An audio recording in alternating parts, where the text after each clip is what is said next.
Right, here's something you don't get to say every day.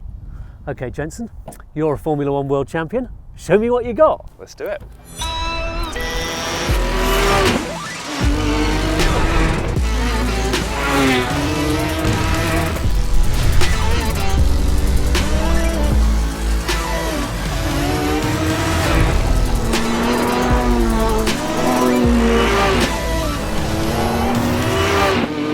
You're not supposed to be asking me questions.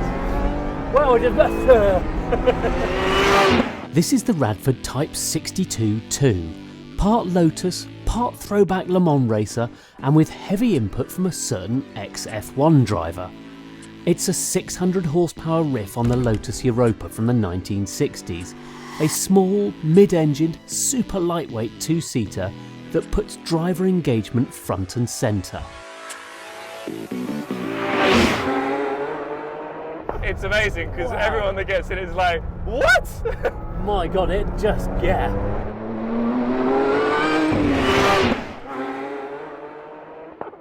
So the whole thing for me, it's, as you can imagine, after a career of developing cars and the high stress level of racing in Formula One, I wanted to do something that I was passionate about. I've got so much passion about developing something that's truly mechanical, and people will jump in and go, holy yeah, that's cool, that's fun in a world where cars have got big and heavy. We come at it from a very different point of view where it's light and it still has a lot of horsepower, but it's the lightness that gives you the agility with the car.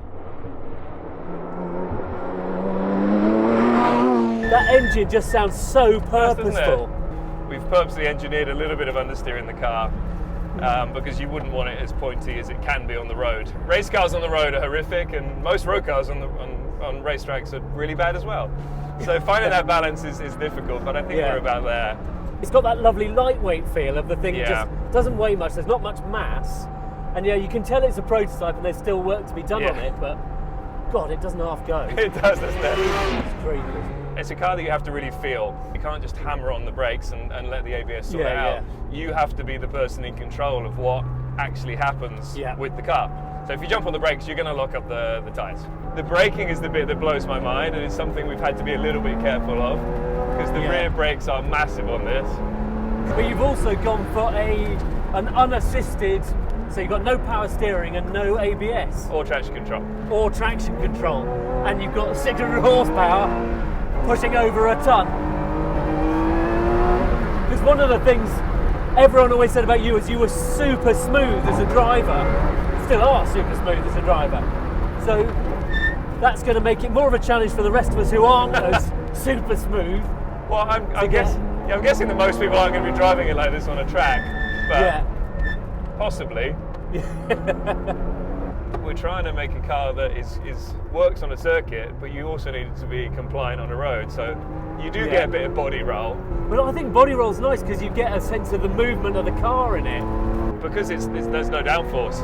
When we've driven on different circuits, the thing you really notice is that low speed corners, there's so much grip. Yeah. But then in high speed, there isn't. So you're floating around a little bit more. It's a bit trickier. Yeah. But the good thing is it's gradual. You know what it's going to do when it's mechanical. Still enjoying driving then? I'm loving it. I love it. I think we've run out of fuel. There you go. Righty-ho. Quite glad that's over.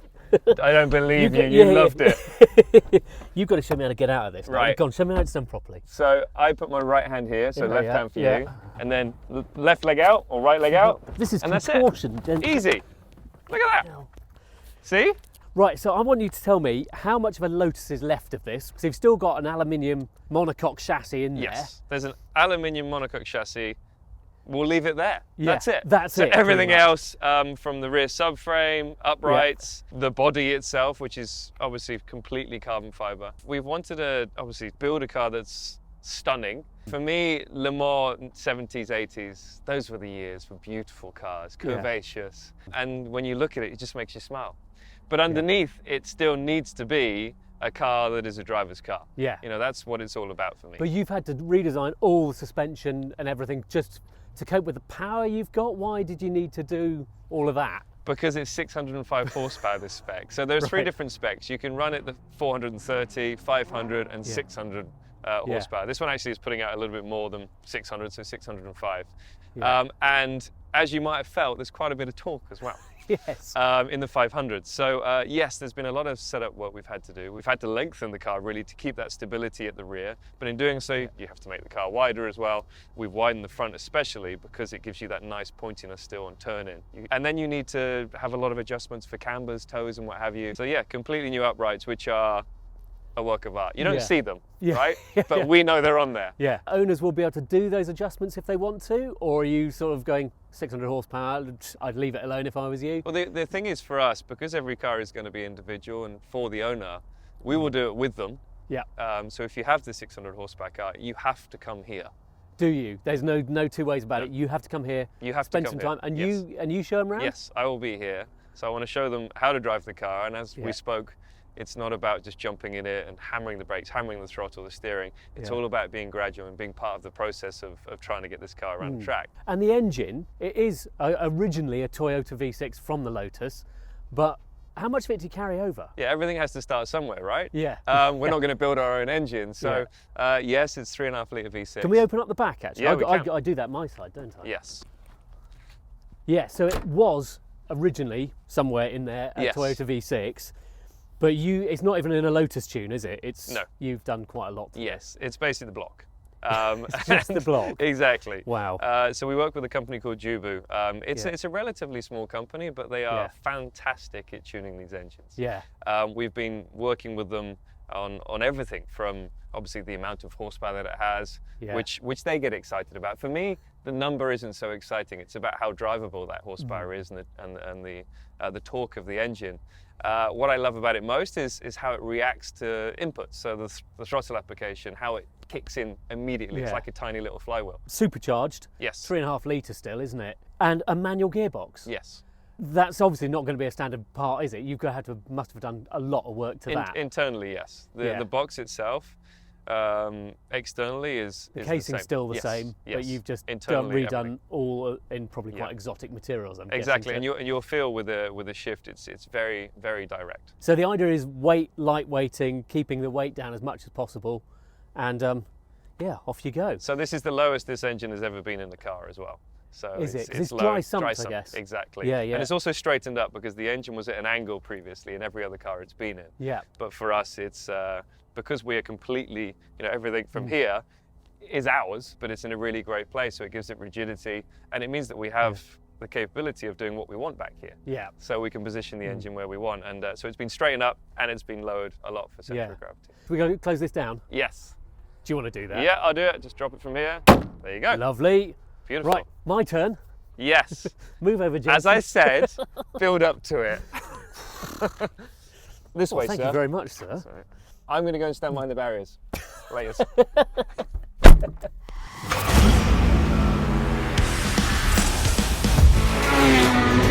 Jesus creepers.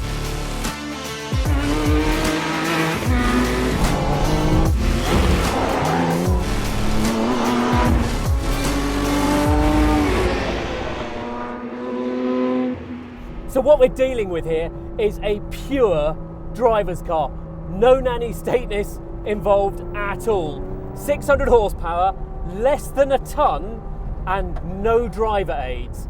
It's not a car for the unconfident.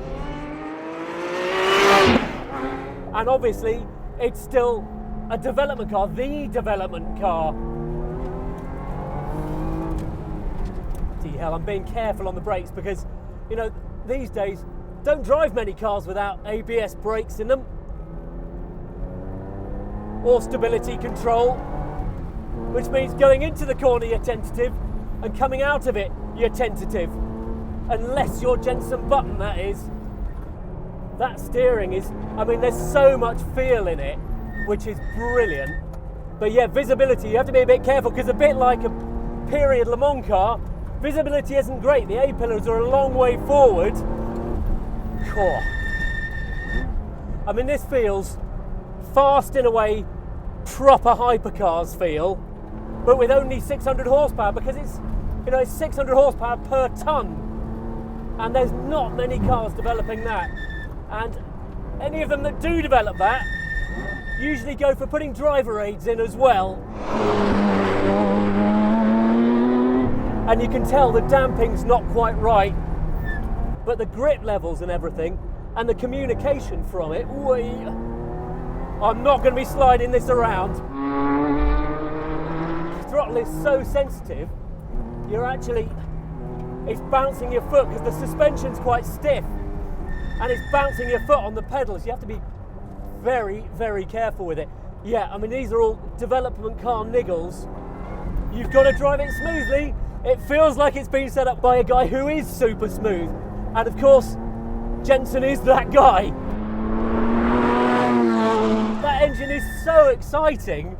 You want to use it and you want to stay on it. Once you get that supercharger going, you just want to stay on it, but then you realise how fast the corners are coming towards you. It likes revs, although it's got loads of torque, it likes revs. So it's about 5,000 is where it really, really starts going. So you just keep it in that bubbly zone there, and oh my God, it wants to go. And the gear change is fantastic, actually. It really is absolutely bloody brilliant. Dealing with this much power, and that shift is so crisp. Yeah, the clutch is heavy and so's the steering, so they sort of match up a bit, I guess. I think I'd be taking a little bit of weight out of the steering. I mean, it's raw. It is raw and wild, and flipping hell, it's just so quick through here. Wow, what a thing though. I mean, genuinely thrilling, exciting, and unlike anything else. It has that super lightweight Lotus feel. It bobs and skips about, and you don't 100% trust it, and you know there's no support neck there for you, but oh my God, you're having a riot. I mean, this is the absolute antithesis of all those modern hypercars and supercars that are just give you vast numbers and don't do enough to excite and enthrall you because they're just trying to keep control of themselves. This puts it all back on the driver and says, you better be on your A game, sonny, because I'm coming for you.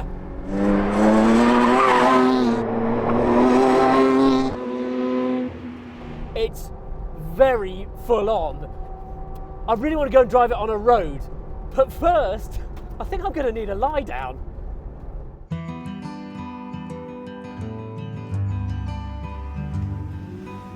That evening we caught up with the rest of the team behind Radford, shared a drink and an Arizona curry, then sat down for a chat with Radford's other key figure, TV presenter Ant Anstead. Okay, Ant, how do a racing driver and a TV presenter end up building a car together? Well, Radford came about because I'd done a show, and there was an opportunity to do a second series. And the second series, I'd approached Lotus and said, well, look, can I build a car with you? Why haven't you guys built a heritage vehicle? You know, all these other OEMs are building their old cars again. And that led to an agreement. And, you know, we said, yes, we were going to build a modern version of an old Lotus. And as soon as I got into the project, I realized that this shouldn't be season 2 of Master Mechanic. This should be season 1 of something new. And the car was always going to be really, really cool. So, you know, I'd engaged with designers and engineers, and it became this huge undertaking of building a car from scratch. And I knew I needed help. And at the same time, I think Jenson became available. You know, he just finished racing for Honda.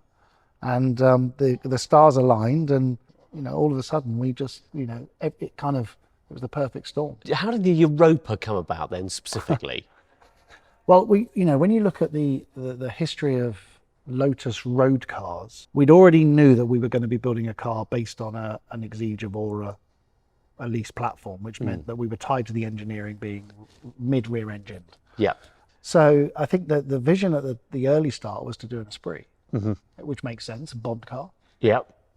Iconic, pretty woman car. Yeah. But I really loved that kind of wedge early Series 1 Esprit. But when you start to get into it, and it became Radford, and you start to delve into the history of Radford, I came across the original Ron Hickman drawing. He was the guy who designed the Black & Decker Workmate, but he also penned the first drawing of the then Europa. Yeah. But Hickman's drawing was Lotus's pitch to Ford for the GT40, unsuccessfully. Yeah. And then Radford helped build the first GT40. So it kind of felt, like I said, like this aligning of planets. And actually, for a friend of Jenson's, I met a guy who owned a specific racing Europa. And it was him who said, "Oh, have you thought about the Type 62? And as soon as he saw it as well, as soon as we stood in front of the Type 62 in gold leaf colours, I'm like... So where are you going to build the cars? You're going to build them in the UK, or are they going to be built out here? Well, it's a, I mean, it is a very Anglo-American project. The bulk of the production is in California. You know, it's a very global business, but, you know, mostly, you know, they're British parts and American parts united, but the assembly of the cars in California. Right, okay. And how many are you planning on building? So for the Type 62-2, we're only making 62 cars. Those are divided between 3 models, all using the same 3.5 litre supercharged V6. The Classic has 430 horsepower, the Gold Leaf 500, and the flagship JPS has 605. Those iconic colour schemes are limited to just 12 cars each, but you can of course spec your 62-2 however you like. You can choose between manual or twin clutch gearboxes, and options include carbon wheels and Brembo's CCMR brakes. And yeah, they were a bit squeaky when they got hot on track. Just another development niggle to be put right. Prices will start at around $400,000. That's £330,000. It's an interesting take on it because it's not a resto mod you've done, I don't think. No. So it's a different take, and it's a different area of that business. Yeah, I mean, it's a brand new vehicle. One of our really important ethos is that, you know, we need to have half an eye on heritage and half an eye on the future. Yeah. And combining the two can sometimes be really exciting. Yeah, in fact, it's probably the best sector. Why haven't more people done it? Right. Who knows? I know, right? Yeah. I think it's because you've got to be crazy to do it. And knowing what I know now, it's hard. Launching a car company is famously difficult to do, but Radford has got one big thing right. With its endurance racer vibe, high rear deck and twin ducktail spoilers, the Type 62-2 is a stonking looking thing. And look what we've got in here, these beautiful Bremont stopwatches, which I just want to fiddle with. They're completely functional and rather wonderful. You sort of feel like you need a wooden rimmed steering wheel, string back driving gloves and a Graham Hill moustache to be hanging around in here sometimes. But it's also quite modern because you've got not wing mirrors, but camera screens here, here and over there. Plus your phone, which will run all the infotainment, just magnetises on in the centre here. And that will run your navigation and your tunes because there will be speakers around the cabin. But it's not a big or luxurious cabin particularly. You are very buddy-buddy with your neighbour in here. And storage space, well, actually it's probably not as bad as all that because you've got a big door card here with a lot of depth to it. And you will have the option of more storage in this flank. Plus, although very few people have ordered it, you will be able to have a storage compartment under this high back deck. Apparently it's quite big and they're going to channel air into it to stop it getting too hot. But one final point, look at these doors, the way they cut into the roofline and these giant sills. It's not a very easy car to get in and out of, but at least the steering wheel removes. And then there's some sort of technique that allows you to sort of slide in. Not exactly the work of a moment. But once you're set and in the car, actually, it's a beautiful driving position here. This one is set up for Jenson Button, as you do. So he's a little bit taller than me, but actually, this is ideal. Maybe I like the wheel that comes a bit towards me, but of course, it's a very bespoke car. Every customer will get a full cabin and seat fitting. But even so, I suspect they will have one or two issues because visibility isn't great. Yeah, those cameras are there, but the views out of them, I don't like them as much as having actually proper mirrors. And of course, there is no visibility out behind you whatsoever. But the bigger point about the visibility is there's this confluence of A-pillar, wing, screen, mirror, which creates big blind spots out the front. But this is weird. We have got snow in Arizona. It's starting to look like North Wales with cactuses. But having snow means that we've got cold temperatures, cold roads, we're on Cup 2 tyres.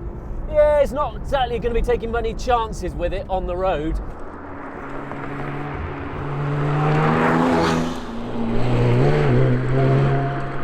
But you don't have to use the performance. That's what's key in this car, is it feels raw and engaging all the time.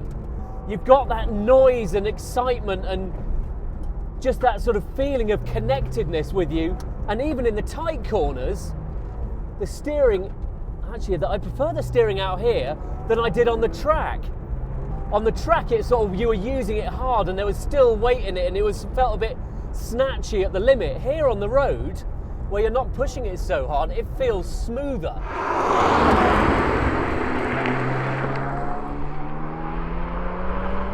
But there is this question of what the Radford is actually for.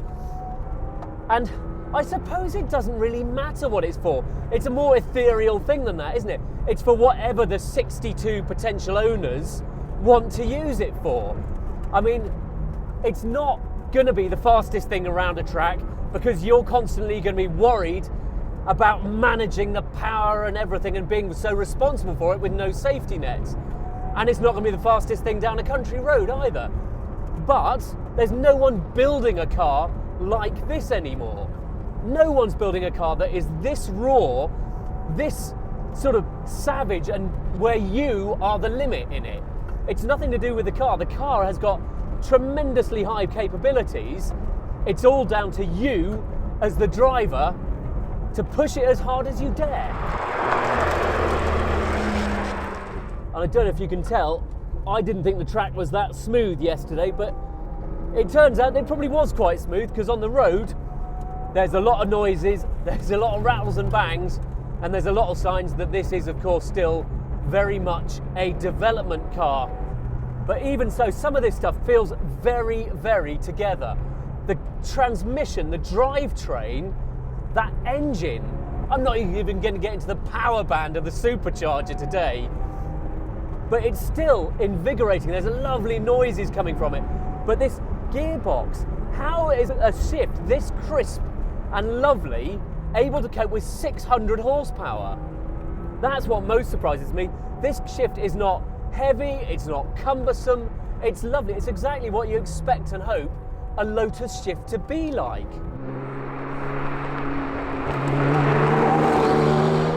I expected this to be more a chassis car, and sure, in time it probably will be.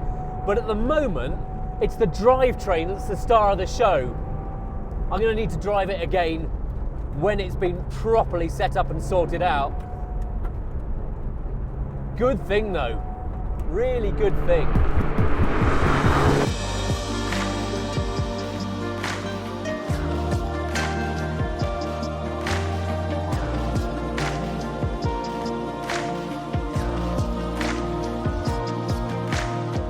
The Radford is unique. The retro styling makes you think it's going to be relatively benign and friendly to drive. But in actual fact, this is one of the rawest driving experiences this side of a Caterham. I know there's a lot more development to be done, but this is never going to be a comfortable, easygoing car. I'll let you in on a secret. We were going to take it to another road about 120 miles further away. But when push came to shove, I really didn't fancy driving it that far. It's a car for short sprints. It's an adrenaline hit, an F1 driver's vision of his ultimate road car. Fair play, Jenson. I hope your customers know what they're letting themselves in for.